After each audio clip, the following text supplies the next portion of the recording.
Yeah. Came at 17. Damn.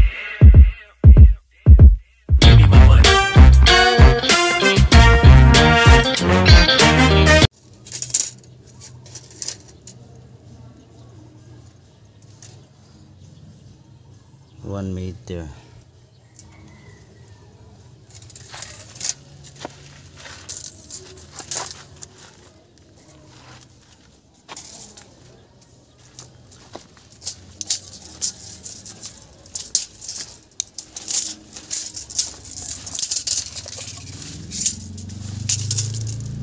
Here is 1 meter also.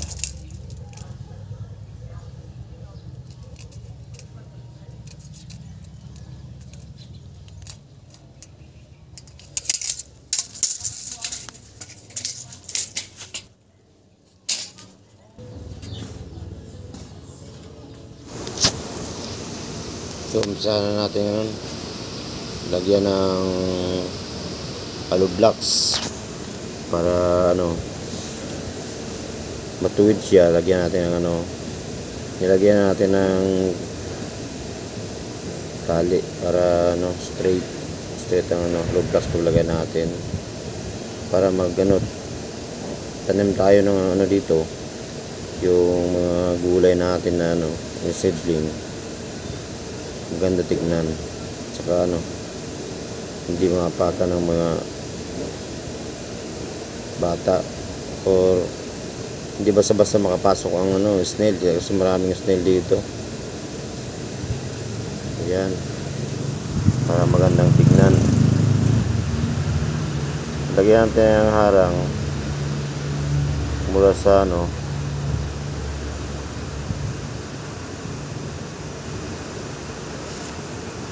kabilang pader hanggang sa perimeter natin sa kabila. 10 meters to para lagyan natin mga gulay. Yan. Namamatay ang mga damo dito kasi nag-spray ako last week. Magto 2 weeks na pala. Yan.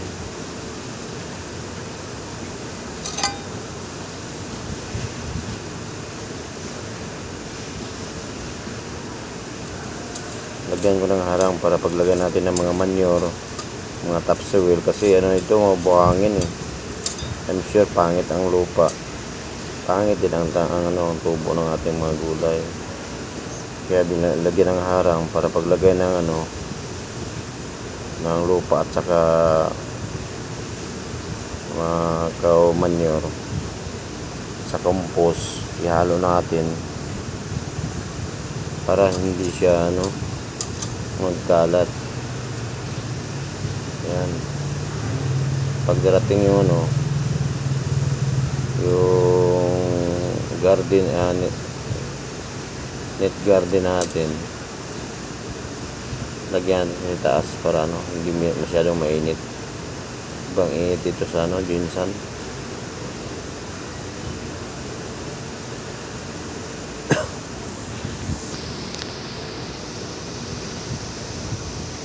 Tatanim tayo ng gulay para hindi tayo bibili. Na existing naman tayo dito.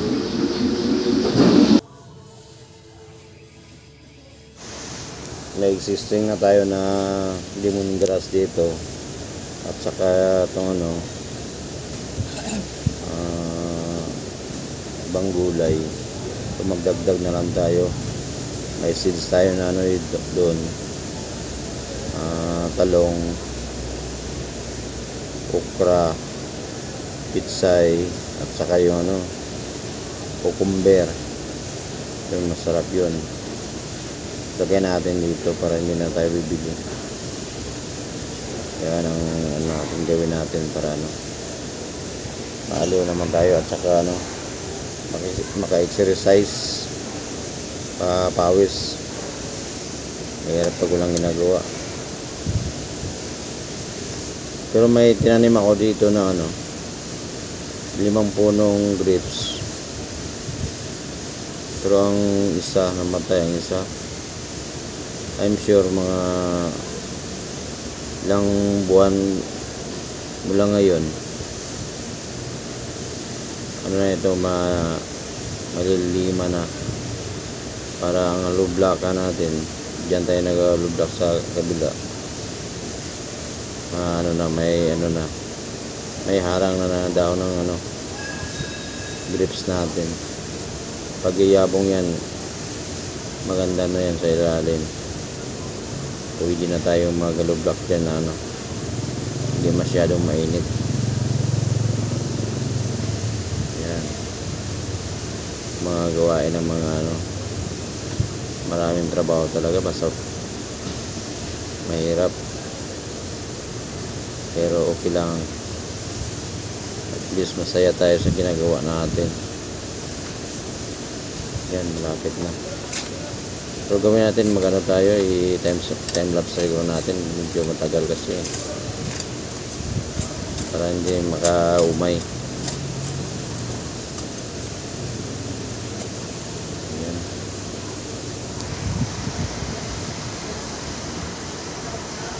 Saka natin to, katapos natin lagyan ng liblocks, magano tayo, bungkal tayo ng lupa para preparation natin sa tutubo na yung mga seeds natin or seedling na natin. Pwede na natin itanim dito.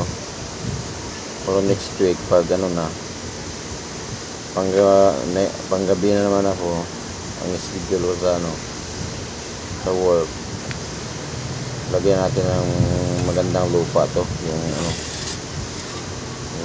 topsoil, at lagyan natin ng mangunguha na naman tayo ng cow manure para medyo mataba ang lupa natin.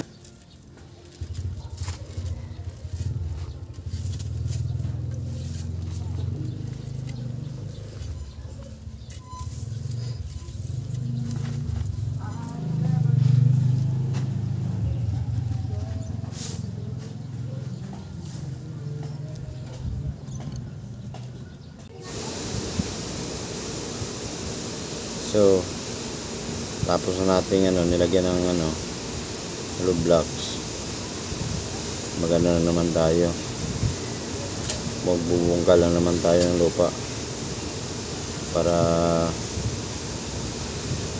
yung mga matitigas na bagay, yung mga basura o ano man sa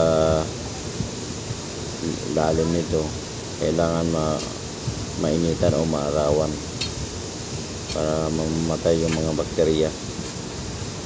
Yan. Medyo mainit na, pero maaga pa ito, mga 9 pa siguro ngayon. May mga daway kasi dito na nakausli, kaya ayan natin, baka matamaan yung upaw natin pambihira naman, madisgrasya pa tayo. Kaya bungkalin na natin para maganda siya tingnan. At saka yung mga yung mga maraming mga dito langgam, masira ang mga nila, tahanan nila.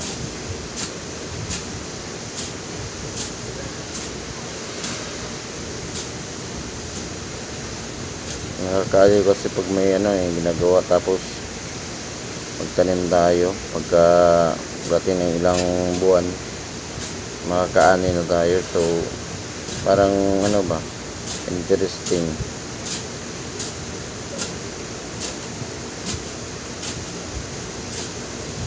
Kasi lagi lang tayo nakahiga, lalo tayong masaba, para medyo iwas o mga din circulate din, at saka tanggal yung mga stored fat.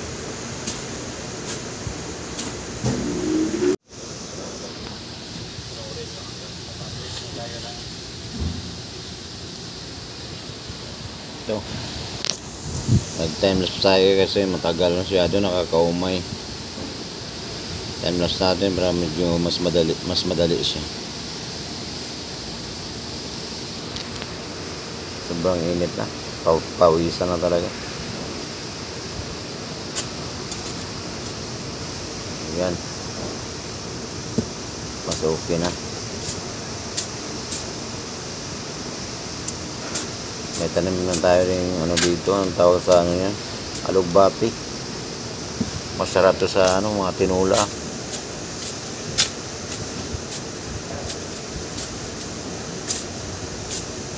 Tatanim tayo ng ano dito, yung dwarf na papaya para double purpose kung sakaling ano bubungan na konsumo ng tao at sa konsumo ng ano mga manok natin. Yan, para hindi tayo gaano magastusan sa pagkain sa ano natin, mga hayop natin. Bala ko sana magtanim ng saging din, yung saba.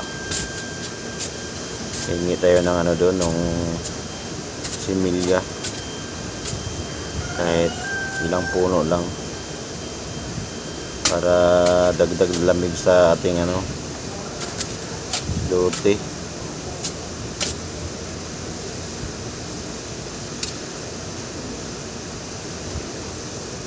Lima naman pag ano saging, nalilima na yung ibang ano tanim, hindi na magbubunga. 300 square meter ang lote natin dito, pero doon sa kabila may tanim na tayong ano Madrid de Agua, almost puno na doon. So ito nga sa likod ko ngayon, Madrid de Agua din ito. Ano lang, isang puno lang ang lumaki, tapos may kasunod pang ano mga maliliit. Yan ang pinapakain natin sa ating mga manok, pang ano natin additional.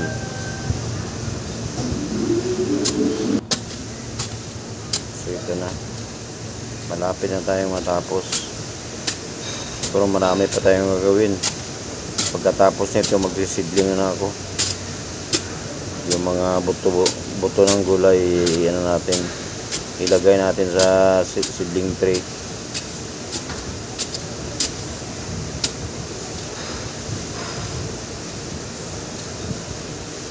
So far sa ngayon, hindi na kami gaano bumibili ng gulay. Marami tayong mga malunggay dito, malunggay, yung kamote tops, yung saluyot, yan, lugbati. Wala nang ano, hindi na gaano bibili ng gulay.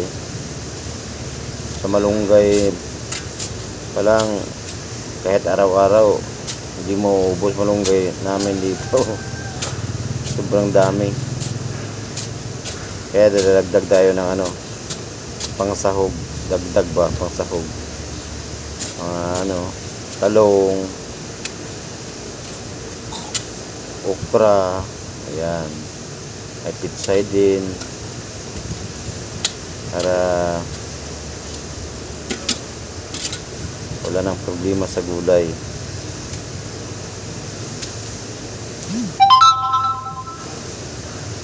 So hanggang dito na lang siguro mga kaibigan. Maraming salamat sa panonood, at sa mga kaibigan natin dyan, nagpapasalamat din po ako sa mga silent viewer, at sa mga bagong ano padpad sa aking YouTube channel. Maraming salamat. Paki-subscribe. God bless us all. Bye bye.